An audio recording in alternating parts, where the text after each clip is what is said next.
Who's got two thumbs and loves ninjas? This guy. That's who. When I first heard Netflix is releasing a show about ninjas, I was immediately super excited. A vague plot synopsis is going to go something like this. A rivalry between the Fuma clan and the Tawara clan is centuries old. When the Fuma are thought eliminated, the Tawara go into this retirement and try to lead these more normal lives. They're eventually forced to return back to action because the Fuma are not eliminated, and they have a grandiose scheme to take over Japan. Yeah, a show about ninjas and their eternal enemies and government takeovers. That sounds awesome. I mean, you can't go wrong, can you? Can you? Yes, you can. Let's talk about it. Minor spoilers. So, I have two main issues with this show. First, there are some fairly substantial pacing issues throughout it. It's not until about the halfway point of the show when things finally start to get some momentum and we can start to see where things are headed. But even then, it still gets bogged down in the back half of episodes. And this is a fairly long show. It's got 8 episodes and nearly all of them are clocking in at over 50 minutes. Honestly, I can see people getting through 2 or 3 episodes and then checking out and not returning. I think 6 episodes would have been the sweet spot for the story they're trying to tell in this show. My second issue, and this seems really out of place for a show about ninjas, but a surprising lack of action scenes. I would believe that most people are going into this expecting to see lots of ninja kick-assery, myself included. But the action is more or less just sprinkled throughout the show, with the lion's share happening in the last episode or 2. And I suppose this does kind of tie into the pacing issues, because if the storytelling had been more interesting, then maybe the lack of action wouldn't have seemed so profound. And I'm not bothered that they tried to do some character building. Fleshing out characters is always good. I guess they just didn't execute it that well. But either way, if you're putting out a show about ninjas, or shinobi as they prefer to be called, you gotta have more. Gotta have more action. Anyway, the protagonists of the show, the Tawara clan, are the modern-day descendants of Hattori Hanzo.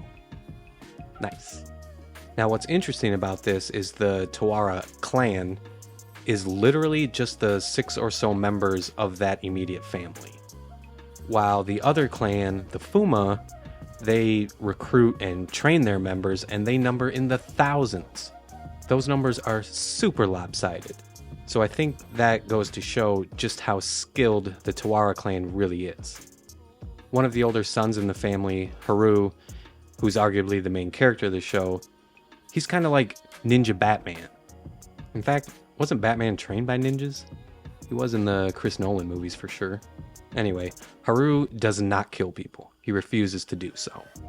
That's one of the main plot points in the show that some other subplots will eventually spring from. One thing that I wasn't sure how I felt about is that the Tawara clan is under the control of this secret government agency who kind of enforce all the secret ninja rules and regulations, and they assign missions and whatnot. Now that makes the family some kind of shinobi black ops group, right? And that aspect of the show, it didn't really jive with me for some reason. Personally, I feel the show would have been better off without it, and now knowing how everything plays out, I feel pretty confident they could have arrived at the same destination. Earlier I had mentioned the lack of action, but I also need to say that the action that is there is really well done. A few of the scenes have some of the best fight choreography in recent memory. Seriously, they did a great job giving these ninja fights a very distinctive feel to them. A couple times I found myself wide-eyed and with a dumb smirk on my face, just nodding in affirmation. Now, they're not all of that quality, but it is a big reason why the lack of action stings so much, because the stuff that is there is so good. Like a lot of Japanese shows, there's some pretty large differences in tone throughout it. What I mean by that is the show does get pretty intense in certain moments, but it will also get very lighthearted, even playful, I would say, in others. And I'm talking almost sitcom level of playfulness. Mostly when it's focusing on the family trying to be normal and showing their wacky antics.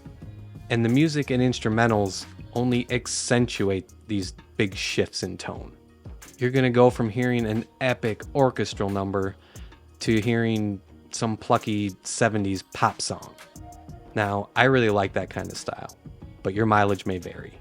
And lastly, I found the ending to be fairly satisfying because it leaves the door wide open for another season. Actually, if there wasn't another season, then the ending becomes massively disappointing. But they have to do another season, right? Right. The few issues I had with this show could easily be ironed out in a new season. If season 1 was the ninja show that we need, then perhaps season 2 will be the ninja show that we deserve. Hey, let me know what you guys thought of the show down in the comments. Thank you so much for watching, guys. Please don't forget to like and subscribe, and I will see you guys next time. I'm out of here.